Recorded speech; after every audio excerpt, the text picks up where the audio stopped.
Good morning, Chair Bruce Power and members of the Committee on Transportation and Infrastructure. I am YDANIS Rodriguez, Commissioner of the New York City Department of Transportation. With me today are Eric Bitton, Deputy Commissioner for Transportation Planning and Management, Julia Kai Laylow, Director of Safety Policy, Asidwe Rich, Director of Performance Management, and Rebecca Sack, Assistant Commissioner for Intergovernmental and Community Affairs. Thank you for the opportunity to testify on behalf of Mayor Adams and on DOT commitment to transportation equity. First, I must say that it is an honor to be before this committee where I served for 12 years on the council and 8 years as a chair of this committee. And even more, I am so happy that my first hearing in this role is on equity, a topic that is so important for the chair, for me, and for many New Yorkers.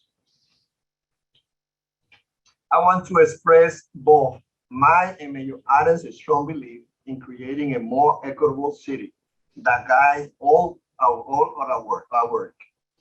The positive benefits of our transportation investments must be available to all New Yorkers.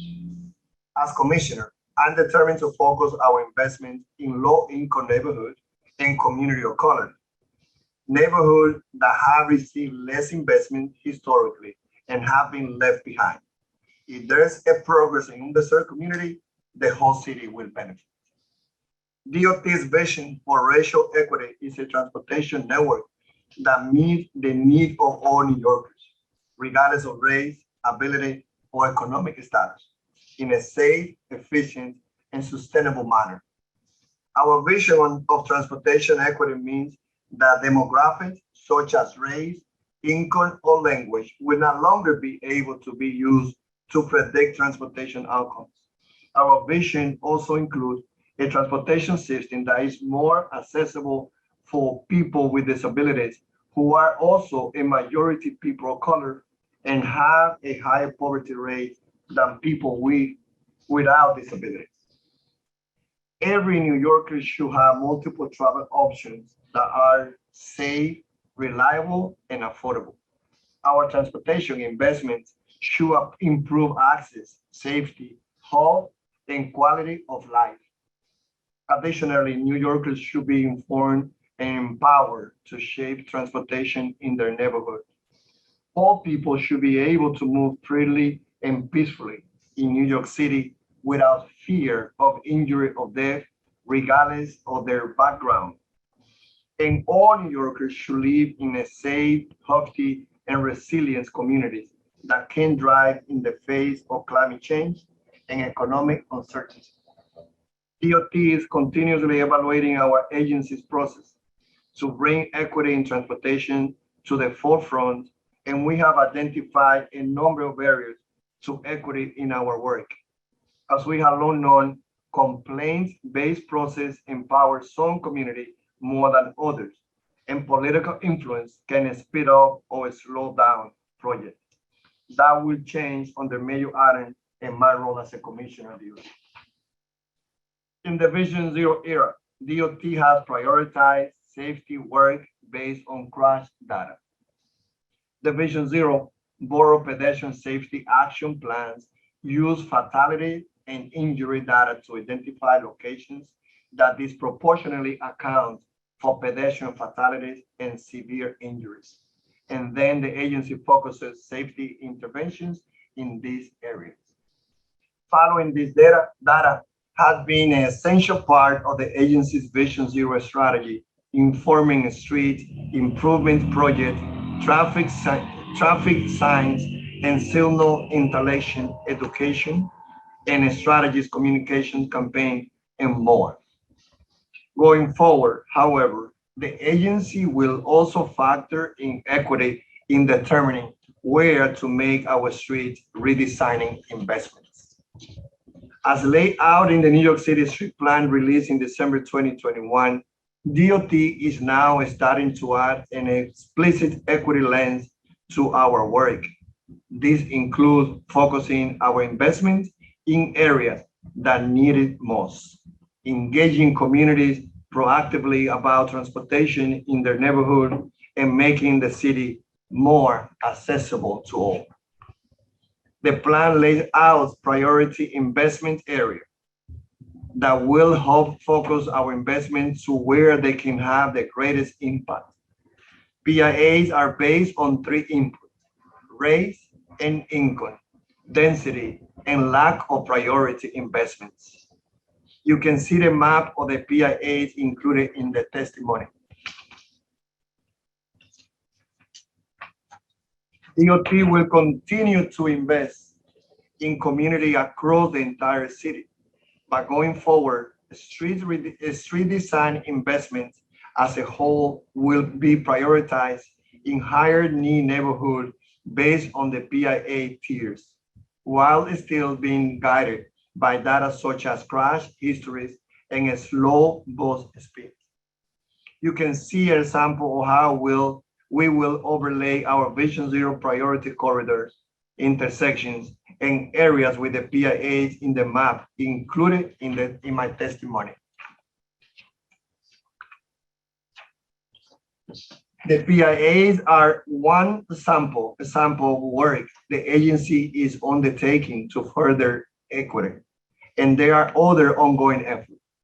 In response to the COVID-19 pandemic that disproportionately harmed communities of color and the racial justice uprising in the face of the violence against Black Americans, DOT created the Equity and Inclusion in Planning Working Group. This internal working group's purpose is to further expand on the agency commitment to improving transportation outcomes for communities of color and ensuring that communities across the city have safe, reliable, and well-maintained street-level transportation infrastructure. The working group recommended developing the priority investment area, as well as other measures to consider equity in our work and strengthen community engagement. And in 2019, DOT began a structured hiring program through which the agency created an annual workforce profile to identify job titles where one or more demographic group is underrepresented. These titles are subject to a structured hiring that includes various measures to increase the size of the applicant pool, as well as reduce bias in the interview and selection process by having large and more diverse hiring panels, standard interview questions, and candidate scoring. Since the program launch, DOT has seen a 10.5% decrease in the number of titles with demographic underrepresentation.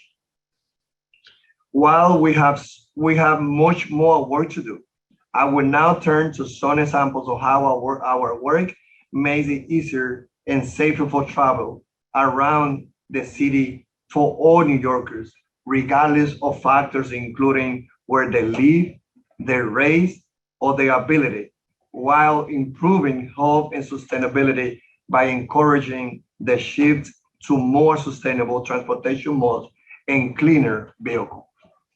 This is particularly important in low-income neighborhoods and community of colors, such as the South Bronx, where children have disproportionately suffered from asthma and being exposed to higher levels of air pollution.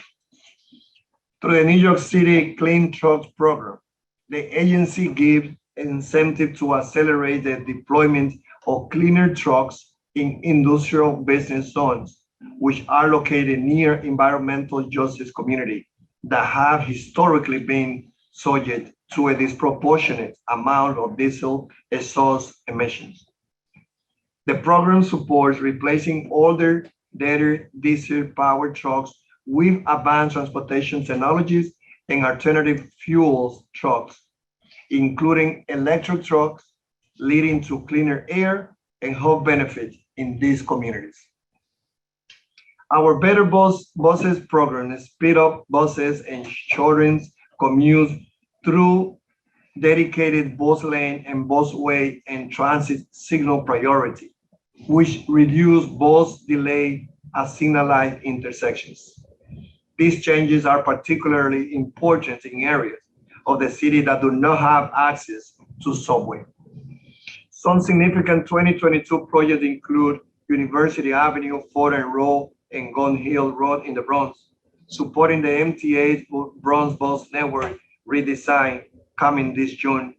Additionally, capital projects on the BX6 South Bronx Crosstown and the BA2 Southern Brooklyn corridor will deliver pedestrian safety and bus performance benefits.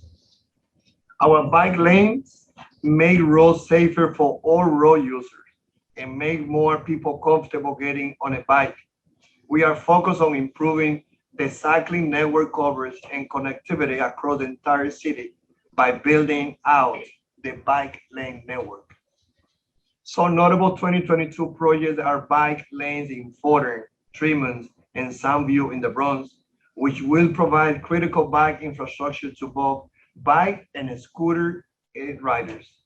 And in Queens, we will close gaps in the protected bike lane network on Broadway between Northern Boulevard and 60th Street and 34th Avenue between Broadway and 69th Street, a key corridor for working cyclists. And we continue to expand bike share and introduce new models of micromobility and other shared mobility services to give New Yorkers more options and close the last mile gap to access public transit in neighborhoods with less transit coverage.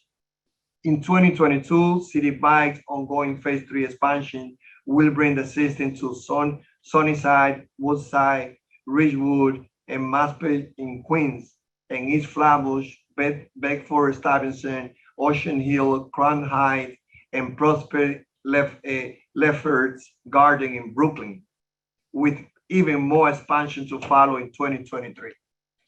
Once phase 3 expansion is complete, more half of New York City residents will live within the City Bike service area. And to ensure that City Bike is affordable to low-income New Yorkers, the program offers NYCHA recipient residents and a SNAP recipient discount membership for just $5 a month. In the Bronx, where we recently expanded into many low-income neighborhoods and community of color, about 66% of all membership are discounted memberships. In the East Bronx, DOT is in the midst of a scooter share pilot through which we are closely evaluating the safety and utility of this share mode.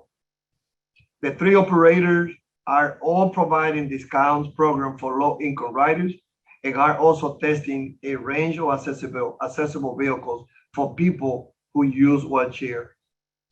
We understand that many areas of the city still lack access to bike share or scooter share. We are actively exploring strategies to expand these mobility options to more neighborhoods.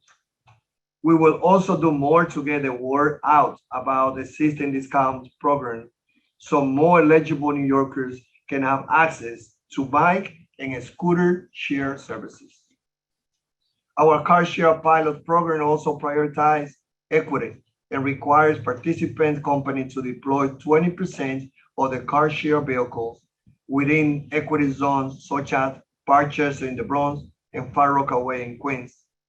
As we transition to a permanent program, we look to retain these requirements as well as encourage participating companies to provide discount pricing for low-income users. The agency is committed to making the city more accessible to all New Yorkers. DOT maintains and constructs pedestrian ramps citywide to provide for safe access on and off our street and sidewalks.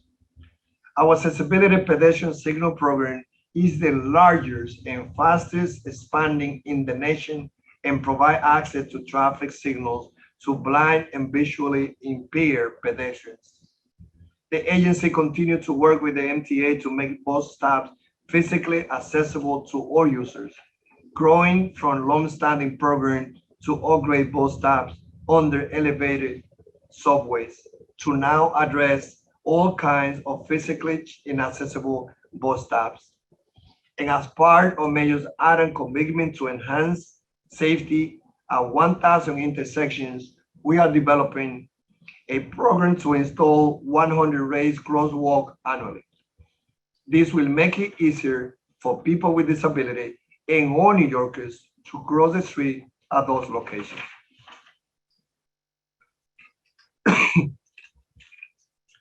All New Yorkers should also have access to safe, welcoming, and attractive public space close to where they live. DOT redesigned streets to create, expand, and improve public space, and the One New York City Plaza Equity Program support the need of over 30 plazas in under-resourced neighborhoods, providing landscaping, maintenance, financial subsidies, and technical assistance to plaza partner organizations.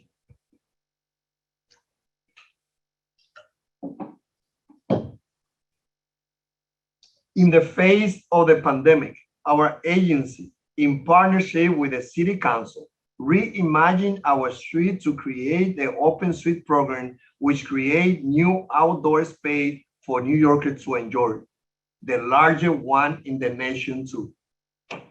Open Street partners have access to funding, programming opportunities, technical support, and citywide coordination and enforcement. And DOT directly manage over 20 open streets, with this street receiving maintenance as well as landscaping and barricade management. This model has allowed the agency to support new, vibrant public space in areas that would not have had it otherwise. Also, in response to the pandemic, DOT, along with our sister agency, set up the Open Restaurant Program in matter of weeks to support the city below restaurant industry, save 100,000 jobs, and bring us all much needed joy during this challenging time. And the program brought the benefit of outdoor dining to new areas of the city that were not eligible previously due to zoning restrictions for sidewalk seating. As we recently testified before the council, we are now actively working to create an outdoor dining program that can live on well beyond the recovery from the pandemic. I would like to thank the council for approving the removal of the geographic restrictions from the zoning last month, which will lead to a more equitable outdoor dining program that communities throughout the city will be able to enjoy for years to come, which will be a role model to the whole nation. In addition to transforming the use of our streets and expanding transportation options, we know that street maintenance is important to elected officials and most important to our communities. And we are committed to keeping our street network in a state of good repair. To identify possible correlations between socioeconomic factors and past investment, we have been deploying ways to analyze the location and distribution of assets we manage, including the condition of our roadways. Our analysis show that our process of distributing resurfacing lane miles to every community board by relying on the street condition and number of lane miles in the board has led to an equitable program. There is relatively no correlation between high average income and DOT's investments in streets. And since 2016, the agency has used a scoring and ranking system that incorporates equity as an important metric to prioritize projects for our $4 billion 10-year capital street reconstruction program. Thanks to this method, we have seen a significant increase in capital funding for street projects in low-income neighborhoods and areas with low levels of capital investment from our agency historically. We are committed to improving this process and investing further in these communities. And we are proud to operate the Staten Island Ferry to provide free transportation from Staten Island to Manhattan to over 22 million people each year. Last month, I stood with Mayor Adams as we commissioned the new sandy ground Staten Island Ferry, named for New York's first free Black community, which was settled in 1828 and served as a stop on the historic Underground Railroad. The sandy ground is the first Staten Island ferry boat named to honor the rich history of Black New Yorkers living on Staten Island. And as Mayor Adams and Speaker Adams announced last month, the Fair program, which I had the opportunity to champion when I was a council member, will be expanded and made permanent. This critical program provides discounts MetroCard to low-income New Yorkers. The announcement that the city will baseline $75 million in funding is the first time that the city has guaranteed annual funding for the program. Finally, I would like to finish by further addressing safety, our number one priority. As discussed earlier, our safety interventions are data-driven and prioritized based on fatality and serious injury data to identify location that disproportionately accounts for pedestrian fatality and severe injuries. In addition, not every intervention is right for every location, as the chairman said, and our traffic engineers do not apply a one-size-fits-all approach. Rather, we direct the interventions that best address speeding to the places where data shows speeding is happening, turn calming in locations where data show that they are turning conflicts, and signal treatments that protect pedestrians in the places with many pedestrians and turning vehicles. Enforcement also plays a key role in our effort to make cities safer for all New Yorkers. That's something that I hope that all of us will agree. Dangerous and illegal driver behavior, many of which cannot be controlled by road design, continue to be the primary cause of many serious crashes. In the past 2 years, the COVID-19 pandemic has accompanied by a second pandemic of dangerous drivers. They had to be taken out of the street. We have seen an increase in hit and runs, driving while intoxicated and unlicensed driving.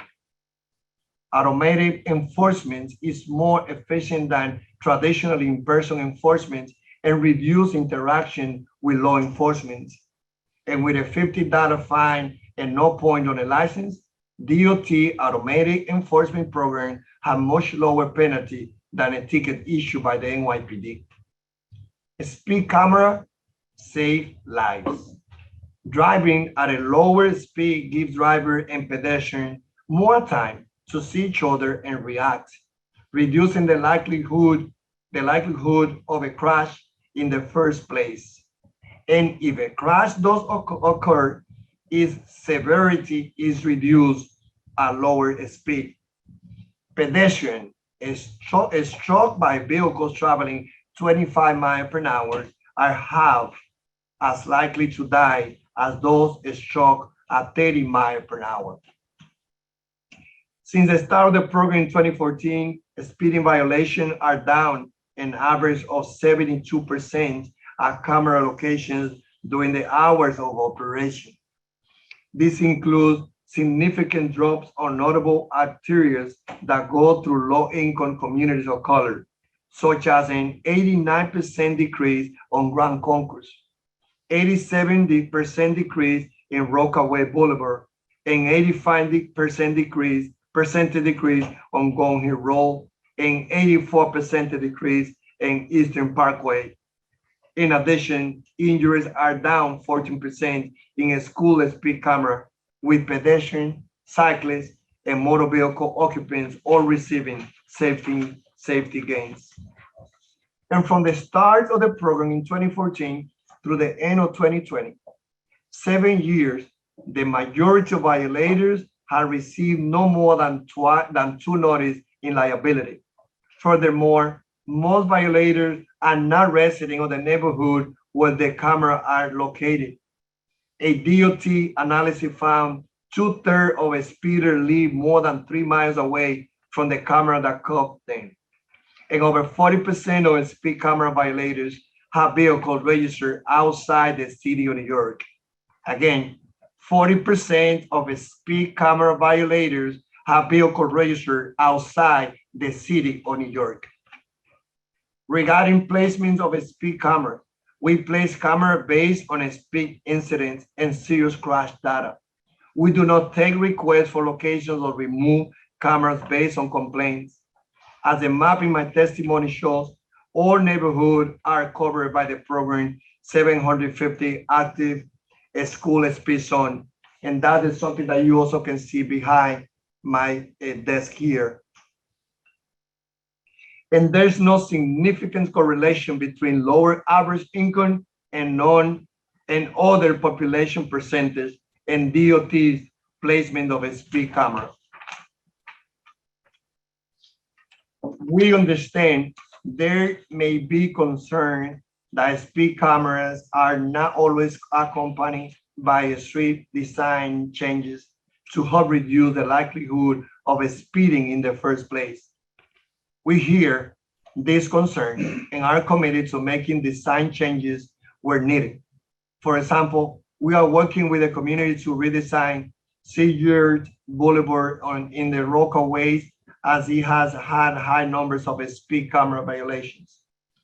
Our aim is to have the number of camera violations decrease over time, both as people learn the consequences of speeding and also as we continue to redesign streets.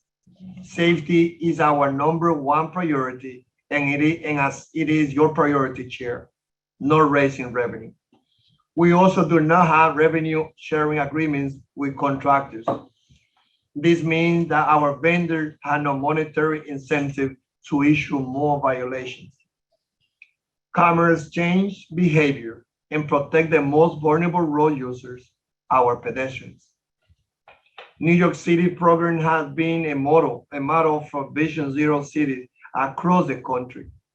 Based on the program's proven success, I'm joining the mayor in calling on the state to give the city the authority to manage our automatic enforcement program.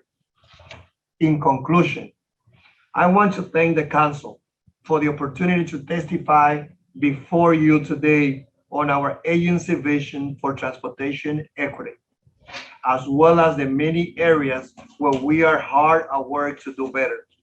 There's so much to be done, and I thank the council for your partnership as we work together to make the city safer, fairer, and more accessible to all New Yorkers to generations to come.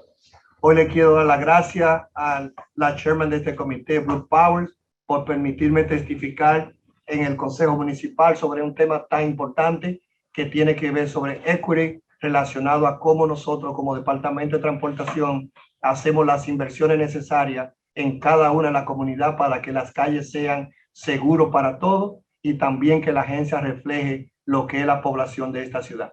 Thank you.